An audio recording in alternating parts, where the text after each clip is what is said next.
So I'm just curious, Anita. You're going to have to hop off, which is fine. I totally get that. So Mark Boersma for Dummies, welcome this Voices of Integrity, and we're doing number, 7 today. Is it 7 or 8? It's 8. Eight. Ooh, 8 today. So we're doing number 8 today. So Anita, how were you able to go ahead and she's gone? Wow. Okay. So 8. But the other thing that Mark firmly believes in is that we all have blind spots.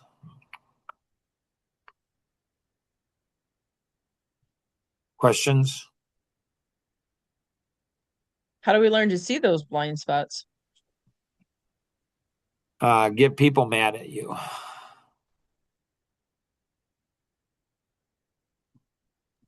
And then what? They'll tell you.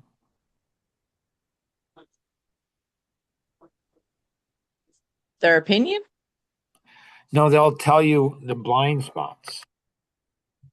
See, this is something people don't understand, and it seems to be really common sense to me. People who are our friends don't tell us our blind spots. And there's two reasons they don't. Anybody know the two reasons?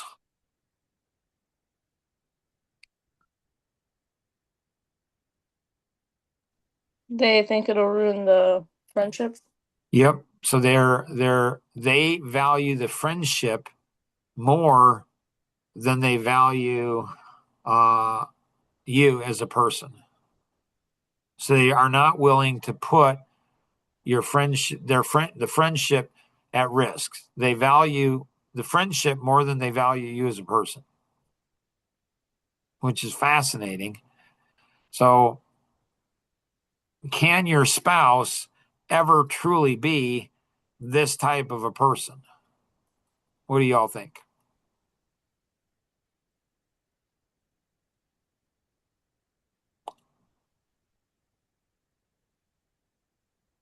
Possibly. What do you mean?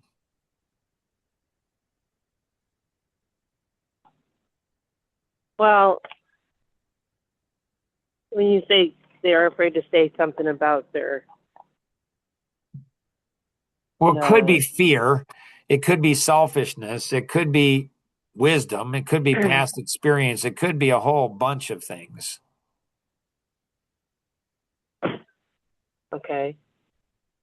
And so if you ever get a friend that's willing to put the relationship at risk because they care more about you than the relationship, don't ever let that friend go. Don't ever let them go.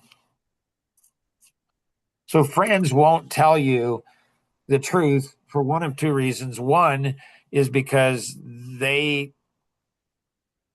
you've trained them they not to say those kind of things. And so you've trained them not to say those kind of things. Um, they're afraid of it. They've had experience with you. There's a whole bunch. They fear losing the friendships. They won't tell you the truth. This is why your enemies or people who are angry with you, they will tell you, they will reveal your blind spots. Or if you know somebody who has social autism, like me, like, So you're saying that anger overcomes the fear? right. It's like drinking alcohol. Yeah, it has the same hypoxia, yeah, same thing. Yep. So what alcohol does is it lowers the resistance level so you can go ahead and, so you're more willing to be honest when you're drinking alcohol. I mean, I learned this not through drinking alcohol. I don't advocate it. I've never touched it. Never, probably never will. That's my guess. My son, who's 27, he's threatened me, and he said he's serious that I ever have a drink. If I ever have my first drink with anybody other than him, he's going to kill me. Okay. Um, and so But in Red Team, in the book Red Team, they talk about that. And these are special ops. These guys go in and they kill people. They rescue people, they kill people, they go in and they're seconds away from death. Somebody's trying to kill them. And so they say before they have a big mission, they go ahead and they get drunk. And I'm like, that makes no sense. And then I'm thinking, why would they do that? That makes no sense. And it's like, the reason is because it gets you in flow. This is why couples will often drink, because they actually are honest with one another. So there's not very many people who can be honest without drinking. The socially autistic person, they can. So they don't have to be drunk to be honest. Most people do. Now, what you can do is you can deny it. Well, I didn't really say that, didn't really mean it, but you feel good because you threw up sometimes literally on the other person. And so yeah, people anger will bring out, you get somebody angry and they will go ahead and reveal your blind spots. So that's one reason, is they don't want to deal with the drama, the trauma. They don't want to deal with whatever. They don't want to risk the relationship, so they won't be honest. The other reason is your friends have the same blind spots you do.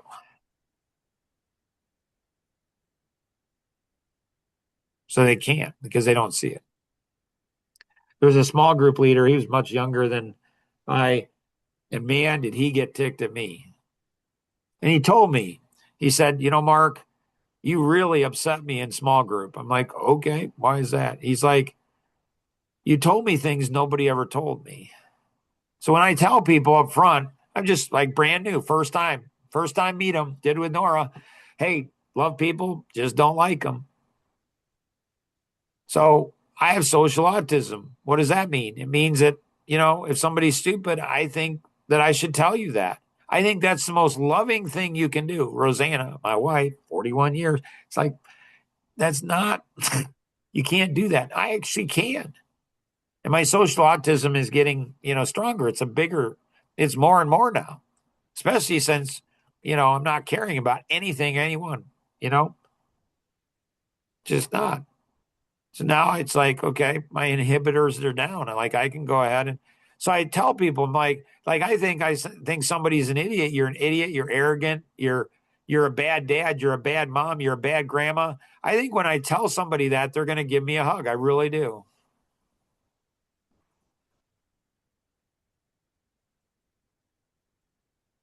And then I think all their friends are going to give me a hug too, because all their friends know that they know what I'm telling them is not news to them, but their friends aren't honest because their friends don't care about the person as much as I do. Used to. I don't anymore.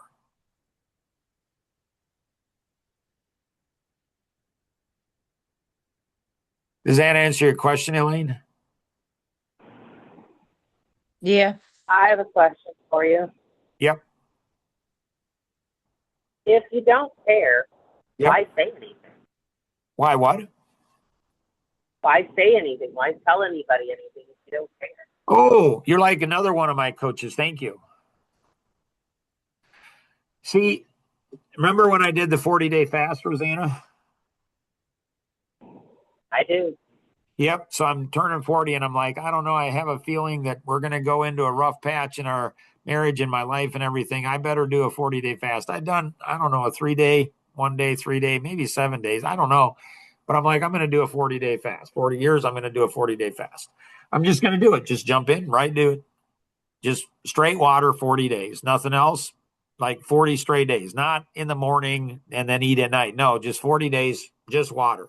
Rosanna did some research on it and she says, you can't do that. I'm like, yeah, no, I pretty can. She's like, no, you'll die. I'm like, I think you're being a bit dramatic. She's like, no.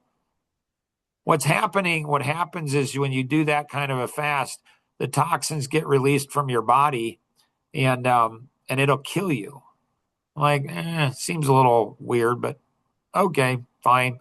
So the first 20 days, it was just a juice fast. So I just had juice, nothing else, just juices. And then the last 20 days was just water. I told somebody this the other day. They're like, that's crazy. No, it's actually not that hard.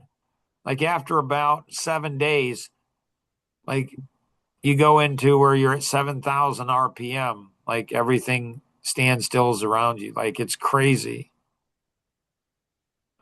And so that same thing, Rosanna, like when you have 61 years of caring about people, you can't go ahead and just jump into not caring, convincing yourself that you do care, and then convincing everybody else you do care. You've got to take it slow, like the fasting. So the first year is I'm not going to care about anything, anyone, including, people are dying and going to hell. Like, go to hell. Like, I don't care. Now, if you're a Christian, you're like, you start shaking. Like, So here's an interesting story for Christians out there. Like, what do you think? What do you think God's like more repulsed by? Like vomit, like lukewarm. It says be hot or be cold, but don't be lukewarm because I'm going to spit you out of my mouth. I'm going to vomit you out of my mouth. This is what happens when you go to the church I do on Sunday. It's not like any other churches. My gracious, you see this stuff and you're like, jeepers. And so what do you think God's more repulsed by? By Christians that get up and talk about sharing Christ and, people, hey, you got to do this and this and you got to do this. So they get up and they talk, but their lives don't. Their lives don't matter. Like they don't care. Like when's the last time you went ahead and shared Christ? Like when did you do that? You talk about it. How often do you do it? So what do you think God's more repulsed by? Do you think he's more repulsed by somebody being honest and saying, yeah, don't care. Somebody died, go to hell. I don't care. Or somebody that says, oh, I really do care, but they really don't. Like, what do you think is more? And so the first year, Rosanna, is it's going to take all my energy not to care. It's the craziest thing. And the things I'm learning just in a few days, it's insane. Like I thought you could care at 0%, but you actually care below 0%. Really? Mm-hmm. What's that? That's when somebody's trying to hurt you. Like when people go ahead and say, well, I didn't mean to hurt you. That's the stupidest thing in the world to say. Don't ever say that. That just reveals that you are sloppy with people and relationships and everything. I mean, the person probably didn't think you were purposely hurting them. Like that's just somebody who's a sloppy in relationships. It just is. Think about it. Like this stuff sounds offensive, but when you think about it, you're like, I'm not sure. Like Jim on the video. Like, I never met a guy like this. Like, I don't know what to think of him. I mean, it sounds like he's a crazy man, like John the Baptist or like Jesus. Like it seems like they're crazy. But you think about it, you're like, that makes actually a lot of sense. I mean, so the first year is, I'm just not going to care about anything, just not. Second year is I'm going to spend the whole year trying to convince myself that I am a caring person. Like it's a 40-day fast. I got to go into this slow, Rosanna. I can't go too fast. See, people have been doing this their whole life. They don't care about anything. And initially, the first few days, I'm like, yeah, just don't care about anything, anyone, about anything other than yourself. But actually, you don't even care about yourself. So what's below 0 is when you're actually not caring. Like when you're not caring, you're not hurting people. You just don't care. But below is you actually seek to harm people. And who does that? It's people that haven't healed, like Angela, our youngest daughter, after Jonathan died. She said, hurt people, hurt people. Well, hurt people that haven't healed, hurt people.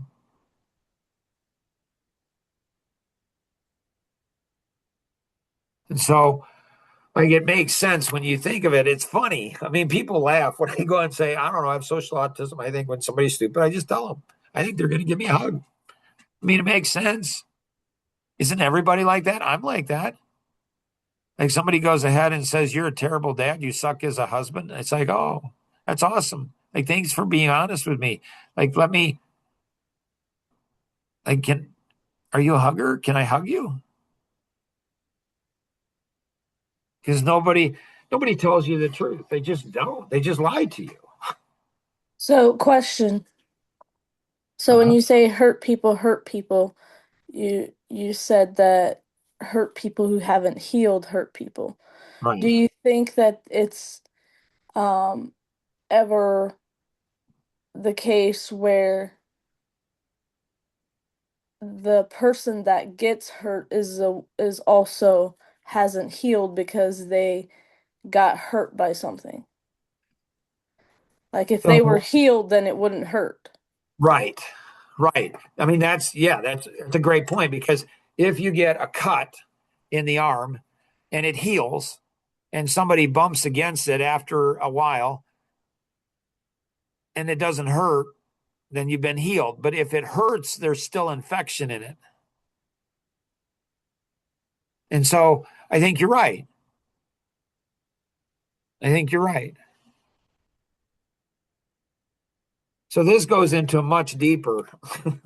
Like this goes into much, much, much deeper. So is it not that you've been hurt, but is there something like, is it a want or a need? And so my mom, she was not a warm, touchy person. She just wasn't. She didn't like, I don't remember hugs and kisses, and I don't remember her doing that. Now, I always thought it was because when she was 12, her mother died. So it's like, so my mom was one of the closest people in the world to me. Just absolutely loved her like crazy, miss her, but she's still with me. Um, so she passed away, I don't know, like 8 years ago or something like that. And so, so then her dad a year later got remarried, and this was an evil stepmom situation. Literally, my mom's 13 years old or something, and the stepmom tried to choke her to death. My grandfather, who was a pastor, came in, and my mom's almost blacked out. She's 12, 13 years old. And so it's a pastor and his wife and my mom. And, so she's a teenage girl. And so she's a pretty strong woman. Like holy cow, was she strong. And my grandfather pulled off her stepmom. And and she pulled off her stepmom, and he said to her, "This ever happens again, I will divorce you." And it never happened again. But she was not a nice lady. When we were like the grandkids, I didn't like her. She just wasn't nice. She wasn't a nice person. And so when my mom had her period for the first time as a girl, her stepmom went ahead and said, "What's happening? You're like, I think you're dying." Now my mom, she only told me that story maybe once or twice, probably once. And I remember as a boy thinking, what's it like as a girl to lose your mom, have her die when you're 11 or 12 years old? And it only had more meaning when I had 11 or 12-year-old girls.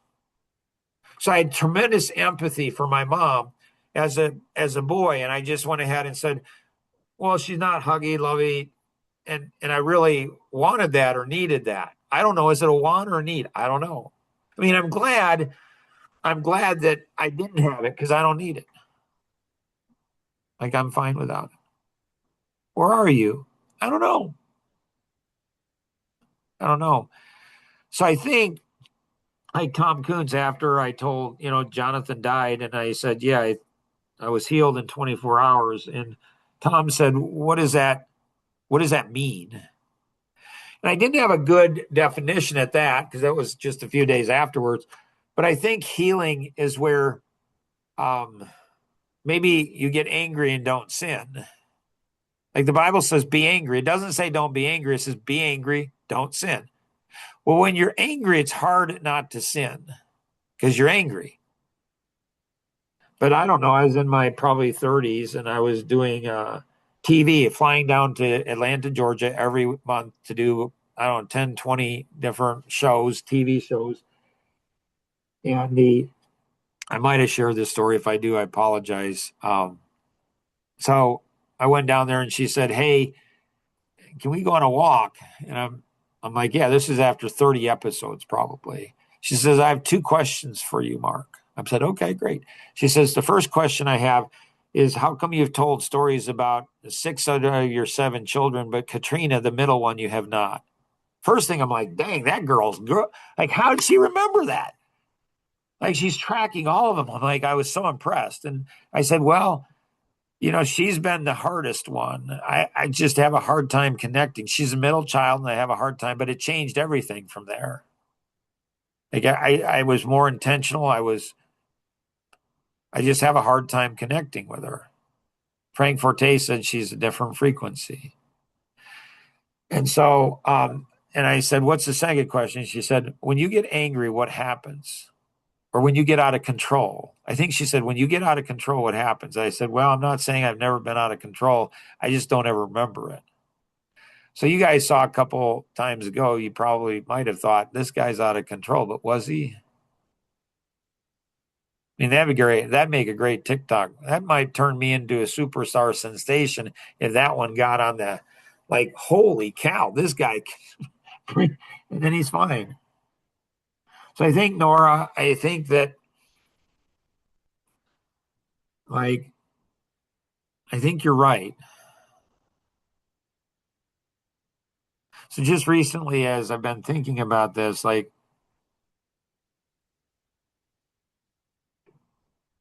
I think it's a choice of feelings. Like after my mom died and we were out on a date, and Rosanna said, "Are you sad about your mom dying?" And I said, "I'm not sure if I'm sad about that." And she says, laughs, and she says, "What do you mean?" I said, "Well, I don't know. I don't know if it serves you and me right." So we're out on a date, and I didn't know if it was beneficial to her and I. So why would you have a feeling of sadness if it's not going to bring benefit? So I don't know if I'm strange. I mean, like, I think feelings are there for a reason, a purpose. I think we're to control our feelings, not have it the other way around. And she laughed more. And I said, well, I'm glad I'm not sad because otherwise that'd make you a really mean wife if you're laughing at a sad husband because his mom died. She laughed more. So, um, so I think the thing is that where I go ahead and probably like whatever, somebody hurts me, whatever, just it's fine. I don't care. I really don't.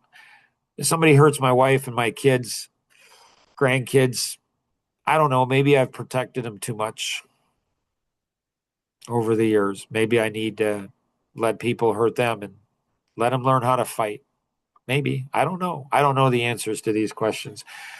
When I feel that somebody, when it's with my kids when they were growing up and there was a fight, maybe not a physical fight, um, maybe that too, but maybe a mental, emotional skirmish. Was it a fair fight?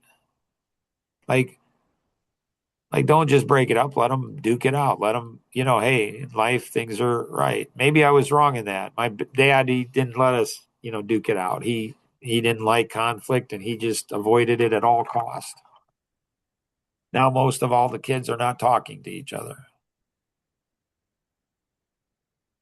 And so, other questions, Nora? No, I don't think so. Elaine, anything else you got? Nope. So, next one we'll be going through is 9. We have things that are keeping us back from being everything we're designed to be. Like this is fascinating one to me.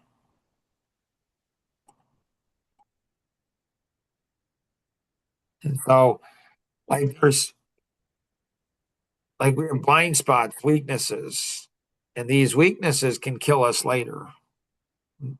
They did to my oldest son 5 years ago when he died. They do it to other people, but we get stuck. We don't grow. And so there's blind spots that create vulnerability, like David when he's up on the tower and he sees Bathsheba, lusts after her, have come, has sex, then he goes ahead and murders her husband.